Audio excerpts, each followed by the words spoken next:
Pandemic Treaty. WHO? Pandemic Treaty. Apa itu, Pak? Yang akan dilaksanakan yang akan di voting pada bulan Mei. Oh. Apa itu? WHO akan mengambil alih kedaulatan tubuh setiap bangsa di dunia. Dan mereka yang atur segala sesuatunya mengenai tubuh kita. Berarti salah satu biangnya juga WHO ini, Pak? WHO itu hanyalah badan khusus. Jadi kena gini ya. Salah satu, Jadi Pak, ya, jadi yang bermain ini adalah United Nations. Oke. United Nations ini pemegang yang memiliki sahamnya adalah salah satunya Rockefeller. Oke. Itu tanah di New York punya dia tuh. Gitu. Jadi kayak ID lah, bagaimana ngatur orang, ngikutin aturannya. Oke. Ini bukan negara, ini non-state actor. Oh, organisasi. Organisasi saja. Tetapi karena masuk di situ artinya apa? Harus ikutin semua peraturan. Semua ratifikasi konvensi internasional harus diikuti. Nggak diikuti di embargo. Itulah kenapa Indonesia ya copy paste aja. Oke. Gitu. Ada nggak negara yang ini? Ada, tergantung siapa, tergantung pemimpinnya. Gitu. Nggak perlu takut. Mau ada Tuhan kok. Negara nggak pernah ada yang bicara. Tapi Bapak pernah kena marah Kapolri nggak, Pak? Ya? Kapolri dengar ini dikena marah Bapak kayak gitu. Ya, lebih baik tanya aja. Ya. Saya dicopot juga ya karena beliau tidak berkenan. Oh, berarti ada aksinya ada, Pak ya? Ada. Bapak dicopot, diturunkan. Ada. Dan saya sudah dianggurin sejak tahun 2021. Jadi saya nggak terlalu pusing ya mau pensiun hari ini juga nggak salah. Gitu. Karena saya pilih jalan hidup saya. Pak, Bapak pernah berpikir nggak siapa tahu nih Pak ya? Kita kan diskusi dua pihak, Pak ya. Siapa tahu apa yang Bapak pikirkan ini salah, Pak. Challenge me. Kan gampang. Ya. Tapi ingat ya, time will tell. Dan itulah kenapa orang-orang sains selalu membuat banyak orang menyesal di belakangan hari. Karena bermain dengan apa? Barrier science. Bapak bermain dengan barrier apa, Pak? Saya jumping. Saya jumping. Spiritual I can see what will happen. Di Alkitab ada, Pak. Ada, tadi kan saya udah bilang. Tidak ada seorang pun dapat menjual atau membeli. And I believe. Firman Tuhan adalah roh kebenaran. Dan itu hidup. Dan di firman Tuhan itu, di dalam Revelation, itu bocoran dari Tuhan. Apa yang akan dilakukan oleh si ular tua. Yang ada di Taman Eden dulu. Berarti Bapak ada indigonya juga, Pak? Bukan masalah indigo. Karena gini, kalau kita tahu firman, maka apa sains atau ilmu pengetahuan itu berangkat dari apa? Pohon pengetahuan. Ya, saya bicara begini kan, saya tahu Bapak Katolik kan, gitu loh. Pohon pengetahuan yang buahnya dimakan oleh Hawa. Siapa yang merayu? Ular. Ular ini hanyalah media yang dipakai oleh spirit of evil. Spirit of devil. Untuk merayu dia. Dan mengatakan, jangan percaya, dia bohong. Kalau kau makan ini justru kau kayak dia. Sama dengan sains kan? Jangan percaya yang sana, percaya dengan kita. Wow. Itu adalah berhala di mata Tuhan. Kalau di Muslim dibilang apa? Musyrik. You percaya sama Tuhan atau percaya sama dia? Nggak bisa dibagi dua, bos. Cintamu pun sama istri Nyonya yang ada di Palembang, itu tidak boleh dibagi dua. Dia pasti marah. Iya, sudah dibalas. Dan itu yang Tuhan mau. Dan I choose it. Kita harus ambil kanan atau kiri, hitam atau putih, nggak bisa abu-abu. Karena ini adalah kesempatan. Selama peristiwa COVID, begitu transparan apa yang terjadi. Semua iman terlihat dari buah-buahnya. Semua tumbang karena apa? Rasa takut. Padahal COVID itu tidak ada, atau bagaimana Pak? Atau memang virus itu didesain ada? Gini, challenge orang yang mengatakan ada, and they will not can give you the proof. Banyak Jadi yang mati, mereka Pak. Banyak yang mati. Banyak yang mati, Nah, Pak. itulah sains, Pak. Sains itu hanya melihat mati. But how? How-nya nggak pernah ditanya. Matinya sesak napas, Pak. Ya, sesak napas. Saya bikin stres kamu. Sorry, saya bawa panggilan nih dari KPK. Anda menerima duit gratifikasi, Anda penggelapan. dipakai untuk membayar orang-orang klien Anda. Oke. Ada di mobil, tolong diambil surat panggilan dari KPK. Kan deket. Memainkan Alam bawah sadar. fear. Alam bawah sadar. Oke. Fear itu. Nah, itu fear itulah yang menguasai kita. Belum apa-apa, aduh sakit perut. Aduh. Karena apa yang kita pikirkan akan memproduksi biokimia tubuh. Di dalam diri kita ada 3 pabrik. Hormon, enzim, dan imun. Berarti virus itu tidak pernah ada, itu adalah fear yang dimainkan. Imajiner. Ya. Sugesti. Orang lucu bicara virus, ya. Padahal anak-anak muda suka ngomong, good vibe, bad vibe. Virus itu singkatan vibration of us. Bapak nggak kena COVID, Pak, kemarin? COVID kuncinya, mau nggak kena, jangan pernah tes. Ya, bos, ilmuwan ya. Bapak vaksin nggak? Saya berhala di mata saya, berhala di mata dia. Tuhan marah sama saya. Tuhan bilang begini, kau nggak percaya sama saya. Aku yang ciptakan kau, nafasmu dari aku. Bukan dunia, bukan mereka-mereka yang di dunia yang mereka aja yang nyuruh kita, nggak bisa menyelamatkan hidupnya. Dan mereka adalah orang berdosa. Tuhan bilang, aku bisa menghapuskan dosamu. Jadi mana kau pilih? Saya memilih yang menghapus dosa saya. Paham? Jadi Bapak nggak vaksin? Saya tidak. Definitely no. Karena itu berhala. Berhala di dalam iman saya. Boleh dong saya beriman? Boleh dong, Pak. Tapi kan ada undang-undang nggak yang melarang saya beriman? Tidak loh. Ya sudah. Boleh dong. Ya sudah. Ini kan kita diskusi bukan betul. debat, Pak ya. Enggak. Artinya gitu, Pak. Saya mau challenge juga. Tapi kayak gini, Pak ya. Kan Tuhan kan juga ada pernah cerita juga, Pak. Jadi siapa yang cerita? Ada mungkin suruh ketemuin sama saya. Jangan ini maksud saya jangan bicara mungkin. Kita bapak-bapak bicara skripsi itu buatnya apa? Harus ada footnote. Bukan gini, Pak. Saya yakin Bapak pernah dengar cerita ini. Pada suatu hari ada nelayan di pinggir samudra, Pak ya. Dia terombang-ambing, terus dia berdoa dengan Tuhan. Tuhan, jemputlah saya kalau memang kau memang ada, katanya kan. Tolong saya di sini, katanya kan. Lalu lewat suatu kapal kan. Terus dia bilang, berapa hari ya? Terus dia saya bilang, tahu pengandaiannya. Dia mau mengandaikan lewat situ. Dia bilang, sorry, lewat aja kapal, katanya. Aku mau tunggu Tuhanku. Tuhanku ada, katanya. Tuhanku besar. Dan seperti yang Bapak sampaikan, naik ke kapal itu adalah berhala bagiku. Lalu lewat dia. Lalu 3 hari kemudian lewat lagi satu kapal lagi. Tidak, skip, katanya. Lalu dia lewat lagi dan akhirnya dia mati tenggelam. Terus dia bertanya dengan Tuhan, Tuhan, kenapa kalau kau memang ada, kenapa kau nggak muncul bantuin aku? Aku sudah 2 kali muncul di depanmu, tapi kau abaikan. Terus? Ya, kan pertolongan itu bisa datang dari mana saja, dari vaksin, dari dokter, makanya lihat dari begini. sakit. Ada yang real pertolongan Tuhan, ada yang by design manusia. Paham ya? Jadi tidak selamanya harus kita menganggap itu pertolongan. Bagaimana cara membedakan real pertolongan Tuhan atau real memang pengobatan, yang mana yang ini tidak real? Tidak real. Nah, ketika Bapak bilang vaksin kan, berarti kan tidak real kan? Pertanyaan saya begini, kenapa sih harus rame-rame? Santai aja kali. Kenapa sih harus ada panitia? Santai aja kali. Karena ini menjadi masalah besar di dunia. Itu mindset mereka yang ciptakan. Mereka mau paksakan itu, santai aja. You peluk saya peluk nggak apa-apa kok. Tapi jangan tolak saya, keberadaan saya. Artinya kamu jangan merasa tertolak oleh saya. Mereka santai-santai aja. Tapi ini kan malah kentut nggak apa-apa, bos. Begitu batuk kayak nenek sihir. Itu yang saya bilang. They are create stupid thing. Jadi kita kayak stupid. Ya. Kita diajarin tolong menolong, tapi nggak boleh pegangan. Kan sinting. Ya, ini yang dibilang abnormal, tetapi terminologinya mereka rubah menjadi new normal. Naik lift, pantat-pantatan. Sampai seperti itu. Ya, sampai seperti itu, bos. Terus punya mata tuh, ada kali silang di restoran. Ya.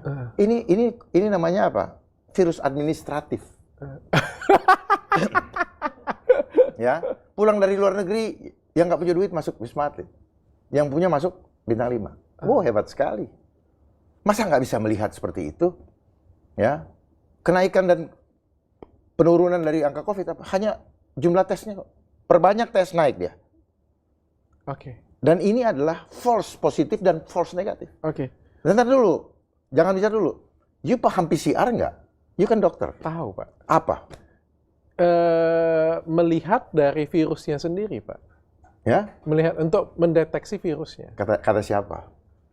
Waktu saya kuliah sih, Pak. Bapak? Iya. Bapak dibohongin. Mana saya punya lihat referensi Bapak? Siapa penciptanya? Siapa penemunya? Ada sih, Pak. Tapi saya nggak hafal, Pak. Nah, di situ Bapak aja nggak hafal. Ini tujuannya bukan tes virus, Pak. Ini kan cuma garis-garis. Bukan tes, ini cloning DNA, Pak. Iya. Penemunya adalah Dr. Carey Mullis. Oke. Tahun 1983 dia menemukannya. Oke. Dia mendapatkan Nobel tahun 1994. Dan 5 bulan sebelum dinyatakan COVID itu dia dibunuh. Memang tidak akan dikatakan dibunuh. Dia mati. Karena dia protes. Dia nggak mau alat dia gunakan. Oke. Jadi kalau mau bicara data, kita bicara data. Oke. Ya, tapi dengan kita melihat, tahu apa yang akan terjadi, ini arahnya ke apa? Digitalisasi, Pak. Percepatan. Pak, ini ada yang ngasih tahu Bapak, cocok logi, Nggak ada, Pak. sambung logi, Pak? Nggak ada. Nggak ada? Itu bahasa yang disiapkan oleh mereka yang membuat teori konspirasi. Supaya apa? Supaya Anda selalu bisa debat saya. Tapi catat, time will tell. Dan apa yang saya sampaikan, kejadian semua. Pak, gini, Pak. Sekarang dirubah dari Peduli Lindungi jadi Satu Sehat. Apa maksudnya? Memang bidang kalian itu nanti akan menguasai dunia. Di akhir zaman ini, semua mainnya isu kesehatan. Dan mereka bermain dengan data. Ada ini, ada itu. Santai aja kali. Ya. Buktinya apa? Menkesnya sekarang bukan orang kesehatan. Bisa juga ngatur ini. Kan cuma manajemen aja. Manajemen mereka yang atur. Dan konsepnya dari sana. Buktinya apa? Semua program yang ada di di setiap negara di bawah United Nations, dia menjalankan program apa? Sustainable Development Goals. Okay. Dan itu 17 program sustainable untuk mengontrol kita. Solusi imajiner, masalah imajiner diselesaikan dengan solusi imajiner. Oke. Pak, kalau Omnibus Law sendiri merupakan kejahatan kesehatan. Kejahatan kemanusiaan, bukan? Kejahatan kemanusiaan. Itu ya. Maksudnya kayak gimana, Pak? Yang mengkudeta otoritas Tuhan di dalam kehidupan kita. Astaga. Di pasal 28 Undang-Undang Dasar 45, hak untuk mempertahankan hidup, hak untuk hidup dan mempertahankan kehidupan. Hak untuk mempercayai, hak untuk kebebasan, meyakini kepercayaan, mengeluarkan pikiran dan pendapat sesuai dengan turun nurani. Itu nggak boleh lagi sekarang. Jadi ibarat gini, kalau orang Muslim imannya tidak boleh makan daging babi, maka tidak ada undang-undang yang boleh dibuat untuk memaksa mereka. Oke, itu iman. Begitu juga dengan kami. Ya, saya bilang kami, takutnya saya bukan bagian dari dari bagian itu, ya kan? Bapak ya. luar biasa. Pak, bagian mana yang kejahatan itu, Pak? Kemanusiaan? Kita punya free will dari Tuhan. Betul. Oke. Nah, selama COVID punya free will nggak? Oh. Kenapa? Jadi gini ya, kalau orang memang imannya kaleng, monggo ikutin. Tapi kalau nggak, jangan dipaksa dong. Jadi COVID itu hanyalah baru simulasi. Nah, dengan adanya Undang-Undang Kesehatan Omnibus Law nomor 17 tahun 2003, itu saya udah baca semua, Pak. Saya yang suka baca. Karena saya tahu betul, ini menyangkut keselamatan orang tua saya, keluarga saya, termasuk Bapak. You have no right to refuse apa yang mereka lakukan. Kita nggak boleh lagi minum jamu kalau kita rasa pengen minum jamu. Itu kejahatan di mata mereka. Makanya Bapak lihat sekarang, begitu banyak orang kaya yang bikin rumah sakit. Bapak mungkin lagi bikin rumah sakit sekarang. Klinik sih, Pak. Ya, kecantikan klinik, sih, Pak. Oke, ada. Ya mungkin suatu saat kalau saya nggak bagian dari konspirasi tersebut, Pak. Pak. Maksud saya, sebenarnya kalau kita bicara begitu, Bapak nggak sadar bahwa boomingnya estetika sejak adanya handphone. Kalau itu saya sadar. Ya, sadar. Kalau itu saya sadar. Akibat dari apa? Media sosial. Bukan, Pak. Apa? Kamera. Bukan. Gelombang yang di handphone itu mengganggu kulit. Dan dia membuat menjadi Bapak berperan. Luar biasa cara berpikir Bapak. Bukan berpikir saya, Pak. Trust me. I can prove it now. Kayak gimana, Pak? Coba. Mana handphonenya? Handphone Bapak mana? Handphone. Oke. Bapak kencang. Oke. Kencang, tahan ke atas. Nah, ini kuat ya? Iya. Bapak tempel nih. itu langsung gradual, jadi pelan-pelan lama-lama itu. Jadi percepatannya muncul sehingga itu jadi industri. Jadi they create problem, muncul reaksi tidak nyaman, lalu you give the solution by design, engineering. Jadi karena apa? Konsepnya adalah apa? Konsep industri. Coba lihat sekarang, mulai dari kepala sampai ke kuku, sampai ke ujung jari, jadi industri kan? Iya. Bahkan cinta jadi industri bukan? Iya. Iya. Industri kan? Ya sudah. Wow, jadi duit semua. Dan paling enak cari duit dari tubuh manusia. Dan semua pekerjaan di dunia ini. Saya tahu sih Pak, tapi saya nggak berpikir sejauh Bapak sih Pak. Ya harus jauh. Saya tahu handphone yang menyebabkan industri kecantikan di Indonesia atau di semua dunia berkembang. Saya tahu. Saya tahu media sosial kenapa. Saya bisa jelaskan. Kenapa? Karena ada kamera. Kamera depan itu lebih berharga daripada kamera belakang. Artinya orang suka selfie. Ketika orang suka selfie, orang suka cantik. Bapak baru lihat bagian luarnya, Pak. Ya, orang suka cantik sehingga industri kecantikan jadi lebih baru maju. Sampai situ, Pak. Media sosial ada orang memamerkan kecantikan, kegantengan. Ada lebih dalam lagi. Lebih dalam lagi. Dan kalau bisa tolong tutup depan kameranya. Karena rekaman Bapak kapanpun mereka suka. Dan itu sudah disimpan di rekaman mereka di Silicon. Berarti kita lagi apa? Bisa lihat, Pak? Tahu, Pak. Makanya ada nyala di sini infrarednya, cuman mata Bapak nggak bisa lihat. Buset. Jadi kalau misalnya... Dia punya data ada. Jadi, semua video bokep sedunia, Pak. Iya. Jadi kalau kita video call dengan mereka kena, kita kena, jadi ada dua-duanya. Makanya dibilang mirroring. Ya.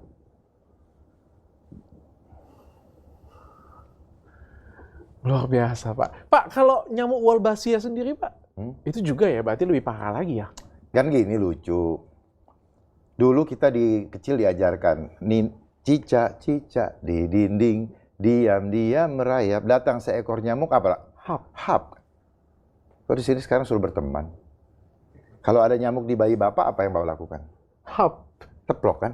Iya. Kenapa? Nah itu. Why? Tanya, kejar terus. Terus peneliti di Indonesia yang ada di Jogja, di UGM, namanya Prof. Uut. Sekarang jadi Prof dulu dokter. Karena itu dia dapat Prof. Tanya dong, iseng banget sih urusin nyamuk? Ide dari mana? Apakah ide genuine atau by order? Gitu. By order. Dari siapa? Bill Gates and Melinda Foundation. Yang dimulai dari Monash University. Monash University juga mereka yang ini jadi sponsor. UGM siapa yang sponsor? Rockefeller Foundation. Jadi bukan ini. Tujuannya apa? Supaya ada legitimasi hasil penelitian di Indonesia bahwa ini nyamuk berwolbachia dapat menurunkan populasi daripada nyamuk Aedes aegypti, kan gitu. Itu, tetapi tidak diteruskan. Apa efeknya dia dengan menurun? Ekosistem pernyamukan itu terganggu. Karena di dalam kehidupan normalnya ada kompetitor.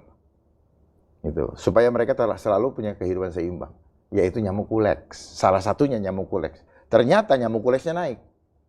Jadi permainan merusak ekosistem by design lewat konsep sains membuat terjadinya kerusakan ini. Nah, nyamuk kuleks itu membawa virus Japanese encephalitis, yaitu radang otak. Tapi nggak akan nyambung ke sana. Oh itu nggak tahu kan gitu. Tapi pertanyaannya, kenapa sekarang di sekolah-sekolah digalakkan vaksin Japanese encephalitis? Kan lucu, gitu. Gunanya apa sih? Ya rusak sel. Akhirnya apa? Bolak-balik aja nanti ke kawan-kawan yang punya lambang ular itu. Jadi komoditas sampai Tuhan memanggil. Sistem ekonomi begitu, Bos. Ciptakan dulu masalah. Masalah muncul manusia sendiri kok. Kayak misalnya gini. Dr. Richard cukup makan 2 kali sehari. Udah. Perintilannya itu yang bikin pusing kepala. Pengen ini, pengen gaya ini, pengen baju begini. Nggak tahu ini mahal sekali nih. Pengen celana mahal disobek-sobek kan gitu.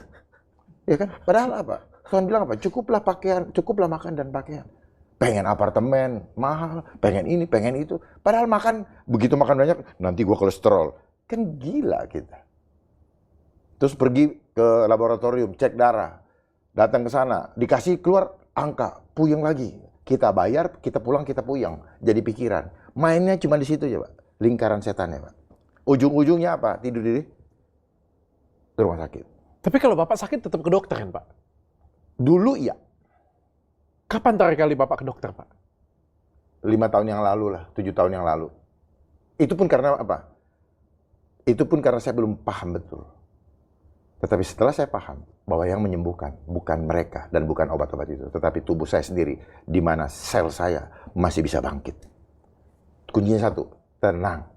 Makanya kalau ke rumah sakit cuma satu, kasih obat Penenang. supaya bisa Tidur. ininya nggak mikir macam-macam, bangun pagi. Enak kan. Perfect, tasty.